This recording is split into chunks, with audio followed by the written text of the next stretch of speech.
Hi, Christopher. Welcome. Hi. How are you? I'm alright. Good to see you. Nice to see you too. Tell me, what brings you in today? I'm starting to feel worried and uncertain about my future. Kind of, it's really just kind of all up in the air now. You're feeling uncertain about your future.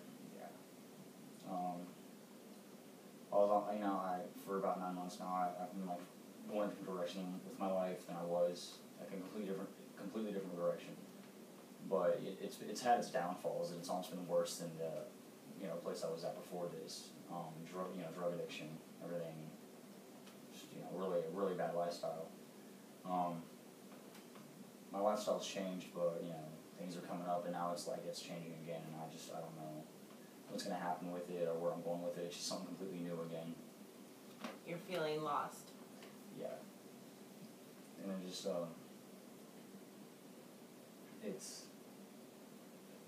I don't know. At the same time, it's a charge. I got charged with a felony, and right now I don't even know what that's going to come out to be.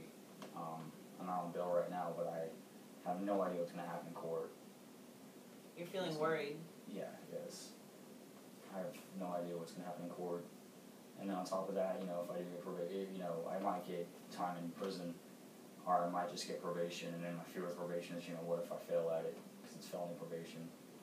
That's what terrifies me. You're feeling terrified because of these legal issues that have come up recently. Yeah, and it's also going to affect, because with probation, it's going to be a lot of money a month. And I'm trying to, get on this path to support, my girlfriend and, eventually our baby, kid. 2 years probation, they make that kind of stuff to where, you really can't afford anything but to live, on your own, maybe. And the rest, they take all your money, pretty much, with probation fees. So I'm really, worried that, this is going to completely screw me over. So You're feeling scared because of the financial pressures, the added financial pressures that are coming along with this legal stuff, too. Yeah. And it's completely, just kind of warps my world up, and I'm trying to just get through it. I'm just trying to, see what's on the other side of it. And I don't know, just making me, constantly nervous. Like, I stop thinking about it, but every now and then I'll get a thought that just triggers something in my head. I just start going kind of crazy about it, stressing out, freaking out. You're feeling anxious because all of these situations going on are overwhelming you all at the same time. Yeah. It's, I don't know, I mean, I think another reason it's really, kind of really stressful, and it just kind of really is like a blow, a kick in the teeth. It's like, I've been clean, 9 months, and it's like completely, I'm really clean, I really wanted to do better, I thought I was out of that life completely, and then all of a sudden, this is a charge from 3 years ago, and all of a sudden, it just crept back up on me and brought me back into that almost. It seems like I'm still stuck in that life, kind of.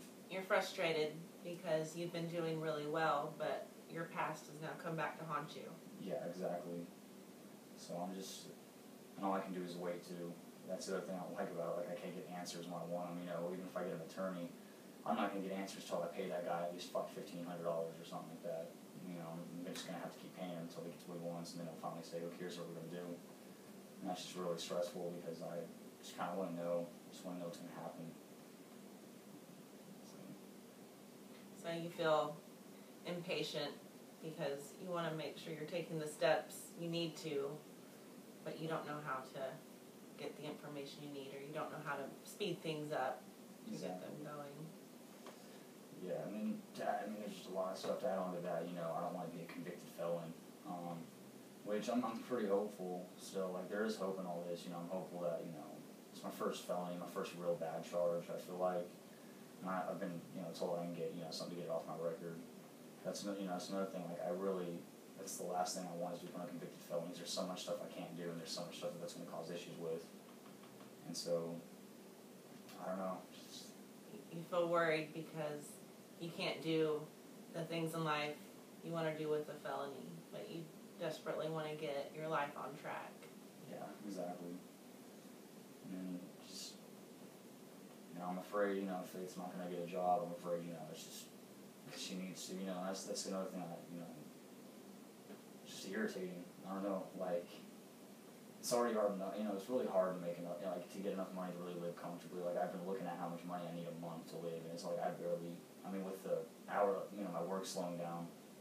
So with that, it's like, I'm looking at like, you know, Faith has to get a job now, and actually I gotta look for another job now. That's what I'm doing, but. You feel scared because you can't make ends meet, and you want to be able to take care of all of the financial demands you have going on right now. Yeah, and so I've really gotta, that's my main worry, you know, like, I mean, I honestly, I guess if I really be honest with myself, I could take a felony, you know, I could take all that, but right now I can't afford to lose, you know, a lot of money a month, and I also can't afford to be behind bars for 2 years, because I miss, you know, my baby being born, I miss all that, but with the, you know, probation, like, it just, I've heard about it, it just sounds like, you know, I'm gonna be, everyone I've ever talked to on probation, you know, they really can't live on their own for a while, because they just eat your money away at that, with the fees. But, I mean, good does come out of it, though. That's kind of why I'm torn, too, on, like, what direction my life's going to take, because, you know, good things are going to come out of this. Like, I was smoking pot and stuff, you know, I was doing some stuff, you know, my girlfriend and I were fighting a lot. So, I mean, it's like, you know, if I can get through the financial stuff, I feel like maybe everything else will fall into place in a way, you know, like, I'll be even more fit to raise my kid. You know, and like, you know, being clean and all that stuff, I might have more opportunities. Right. So it's just, you know. There's some hope there. You feel hopeful because despite the negative consequences, there's also some good that can come out of this. Yeah. Yeah, it's just the you know, if I can get past the negatives, it'll be really good. And that's just what I want to know now. Like, I'm really anxious to see where it's going to go, because I'm really in the dark right now with where my life's going to go with this. Like, this could make it completely fall apart, and I might just be stuck with, you know, living horribly for the next 2 years, you know, being away from Faith even, you know, living on my own, really not having anything to do with Faith is what it would be at that point, I feel like. Or, you know, Faith could get a job and we could make enough money to, you know, do that, you know, get over probation, and by the time that happens, I'll be a much better person probably, because I'll be doing everything right completely. So it sounds like you have a goal in mind of getting more financially secure, and you're wanting to take steps necessary to hopefully help with these financial pressures.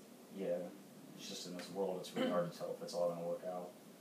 But staying hopeful, you know, I mean, it could be worse. I mean, that's kind of what, you know, I could tell myself that, you know. So yeah, I'm just in a weird, you know, place in life right now. A lot of uncertainty. Yeah. Can be scary. Yeah. So yes, to summarize, it sounds as if there's a lot of you know, financial obligations that have suddenly appeared as a result of some legal consequences that have happened, along with you know, your girlfriend who's not working, you have a baby on the way, so kind of you are the main breadwinner, so to speak, and so now that you have these other situations that have come up, you're feeling stressed out and overwhelmed and worried about meeting these financial demands and also resolving these legal issues so that you can be there for your family that is about to happen with the baby coming. Yeah. So I think a good goal that you have is getting on your feet. You recognize that you want to take care of your family. You want to stay sober and keep doing the right thing. Do the next right thing that's in front of you. And we will continue next week with the best way to start initiating steps to reach those goals. Okay. Thank you for coming in today. Thank you.